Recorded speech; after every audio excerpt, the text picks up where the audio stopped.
Good morning दोस्तों, कैसे हैं आप लोग। उम्मीद करती हूँ कि आप सभी अच्छे होंगे, स्वस्थ होंगे और सभी अपनी अपनी पढ़ाई में लगे होंगे। और काफ़ी दिन से मेरी वीडियो नहीं आ रही थी क्योंकि गर्मी की छुट्टियों में मायके ससुराल थोड़ा बच्चों का घूमना फिरना, टाइम ही नहीं मिल पा रहा था कि वीडियो डाल पाएँ और इस वजह से वीडियो नहीं आ पाई। पढ़ाई भी मेरी ज़्यादा नहीं हो पा रही थी, मॉर्निंग में ही बस थोड़ी बहुत जो पढ़ाई हो जाती थी या फिर लेट नाइट कर लिया। दिन में तो बिल्कुल काफ़ी लोग रहते थे तो इस वजह से पढ़ाई नहीं हो पाई मेरी, क्योंकि ससुराल में भी काफ़ी लोग हैं, मेरे जॉइंट फैमिली है, सभी इकट्ठा हो जाते हैं तो काम भी ज़्यादा हो जाता है। और फिर आप कहीं एक जगह जाके बैठ जाएं और पढ़ाई करने लगें तो सबको लगता है कि 4 दिन के लिए ही हम मिले हैं और उसमें भी ये अपना अलग ही पढ़ाई में लगी हुई हैं। तो सारी चीज़ें देखनी पड़ती हैं, फैमिली में सब कुछ मैनेज करना होता है। आप साथ साथ हमेशा रह रहे हो तो उतनी प्रॉब्लम नहीं होती है, फिर आप पढ़ाई कैसे भी कर लो। लेकिन जब 4 दिन के लिए हम मिलते हैं किसी से तो फैमिली का भी ख्याल रखना पड़ता है। इस वजह से मेरी पढ़ाई का भी काफ़ी नुकसान हुआ। और अभी मैं इस टाइम अपने मायके में हूँ और छुट्टियाँ ख़त्म होने वाली हैं, अब तो जाना ही है। नेक्स्ट वीडियो मेरा अब आपको वहीं से मिलेगा जहाँ से रेगुलर मिलती थी, क्योंकि अब छुट्टियाँ ख़त्म होने वाली हैं तो अब जाना ही है। और आज हमारा प्लान है कहीं बाहर जाने का और मैं मॉर्निंग में उठ के पढ़ाई में लग गई हूँ अपने। और एग्ज़ाम भी नज़दीक आ रहा है, अक्टूबर में एग्ज़ाम सुनने में आ रहा है कि होने वाला है और वैसे कंफर्म ही हो गया है एक तरह से। तो पढ़ाई भी काफ़ी करनी है, क्या होता है बिना मेहनत के तो कुछ होने वाला है नहीं, बस मेहनत ही एक ऑप्शन है हमारा। और आप समझ सकते हैं कि अगर पढ़ाई ना हो पाए तो कितनी टेंशन होती है। हालांकि बस मैनेज करना है अपने आप को, उसके लिए प्रिपेयर करना है। तो बस मॉर्निंग में मेरी पढ़ाई अभी हो रही है। मैंने सोचा कि आज कहीं निकलना है तो दिन में टाइम नहीं मिल पाएगा और आप कहीं बाहर चले जाते हैं फिर थकान इतनी हो जाती है कि रात में भी उतना पढ़ने का मन नहीं होता है। थोड़ा बहुत ही 1-2 घंटे पढ़ लिया, उससे ज़्यादा नहीं पढ़ा जाता। तो इसलिए अभी सुबह सुबह मैं पढ़ाई कर रही हूँ।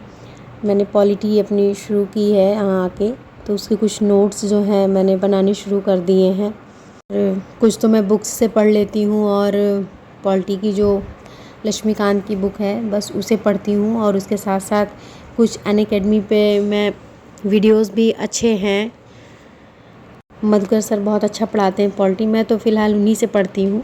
और दृष्टि का भी मैंने जो कि रिवीजन ले रखा है उससे भी मैं पढ़ लेती हूँ। तो तीनों मिला के धीरे धीरे मैं अपनी पॉलिटी को तैयार कर रही हूँ। ये हो जाए तो फिर इसके बाद स्पेक्ट्रम को सोचा है मैंने पढ़ने के लिए, क्योंकि एक ही एक सब्जेक्ट को हम कंप्लीट करेंगे तभी हो पाएगा, एक साथ सारा कुछ हो नहीं पाता है। तो इसलिए अभी तो मैं पॉलिटी पे अपना फोकस कर रही हूँ। और अगर आपको भी कुछ आइडिया हो या कोई नोट्स वगैरह है या कोई कोचिंग है तो ज़रूर मुझे सजेस्ट करें, शायद कुछ और अच्छा आप बता पाएँ मुझे, जो भी पढ़ रहे हैं हमारे साथ। और जिन लोगों का टारगेट था 2024 का एग्ज़ाम देना, उनकी तो बहुत अच्छे से ही तैयारी हो गई है। उम्मीद करती हूँ कि वो खूब जोश और जुनून के साथ लगे होंगे।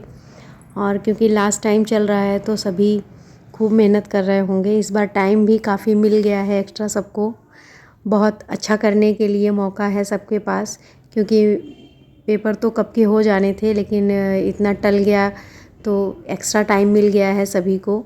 बहुत अच्छा है कि सभी क्वालिफ़ाई करें और खूब मेहनत करें और जो ये टाइम है इसका खूब अच्छे से यूज़ करें, क्योंकि लास्ट टाइम हम जो मेहनत करते हैं वो हमें लगता है कि हाँ हमारे पेपर में बहुत ही काम आता है। बिल्कुल मन लगाकर अपनी तैयारी खूब रिवीज़न अच्छे से करें और पीवाईक्यू भी खूब लगाएं, क्योंकि पीवाईक्यू लगाने से भी हम काफ़ी अच्छा कर पाते हैं, उससे हमारा कॉन्फिडेंस लेवल बढ़ जाता है और एग्ज़ाम टाइम में हमें फिर टेंशन नहीं होती है। तो इसलिए ये टाइम तो हमारे लिए काफ़ी इम्पॉर्टेंट है, बहुत ही महत्वपूर्ण है ये समय हमारे लिए, इसका यूज़ बहुत ही अच्छे से करना है। और फ़िलहाल मैंने तो एग्ज़ाम देने के लिए फॉर्म डाले ज़रूर हैं, लेकिन मेरी प्रिपरेशन उतनी अच्छी हो नहीं पाई है। बस मुझे तो एग्ज़ाम देना भले ही है लेकिन मेरा टारगेट है 2025 का, तो उसके अकॉर्डिंग मैं तैयारी कर रही हूँ। पढ़ाई भले ही कर रही हूँ, मैं एग्ज़ाम भी दूँगी, लेकिन उतनी अच्छी मेरी प्रिपरेशन नहीं है। और अभी हम आ गए हैं प्रयागराज संगम के किनारे, बड़े हनुमान जी या फिर बंधुआ पे हनुमान जी ऐसे बोलते हैं उन्हें। सामने बोर्ड में भी लिखा हुआ है श्री बड़े हनुमान जी। तो आज उनका श्रृंगार आरती और पूजन का प्रोग्राम है, तो हम सभी उसी के लिए आए हुए हैं। और नॉर्मली सब दर्शन करके आ जाते हैं, लेकिन अगर किसी ने कोई मन्नत मांग रखी हो तो लोग करवाते हैं स्पेशली जाके उनका श्रृंगार, और फिर वहाँ आरती होती है, उसमें भी आपको अंदर आरती में शामिल किया जाता है। तो आज वही प्रोग्राम है, बड़े हनुमान जी का दर्शन और आरती पूजन होगा, और आप भी देख पाएंगे कि कैसे उनकी आरती होती है अंदर।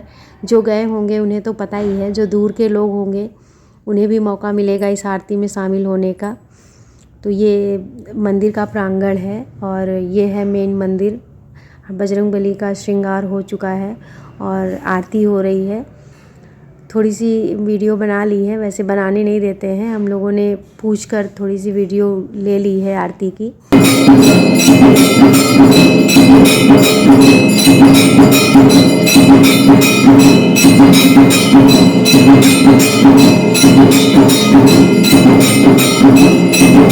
अभी आरती संपन्न हो चुकी है और बच्चों को भूख भी लग गई थी, तो मेरे दोनों बच्चे थे साथ में, और मेरे दोनों भाई और भाभी, और मैं भी थी, हस्बैंड वाइफ दोनों। तो सब ने कहा थोड़ा सा कुछ खा पी लेते हैं। खाने पीने के बाद अब थोड़ी सी शॉपिंग भी होने लगी, क्योंकि भाभी को मेरे जाना था, तो ये हुआ थोड़ी सी शॉपिंग हो जाए। और शॉपिंग के बाद अब हम वापस सिविल लाइंस में हमारा एक फ्लैट है जो मेरे पापा ने ले रखा है, तो वहीं सब साथ साथ बैठे हुए हैं। और जो बाकी की पार्टी थी यहाँ शुरू हो गई, सभी चाय वगैरह पीने में लगे हुए हैं और साथ ही सबकी बातें भी चल रही हैं। और इसके बाद अब हम घर के लिए भी निकलेंगे, और फाइनली अब हम घर के लिए निकल चुके हैं, और इसी के साथ वीडियो का एंड करते हैं।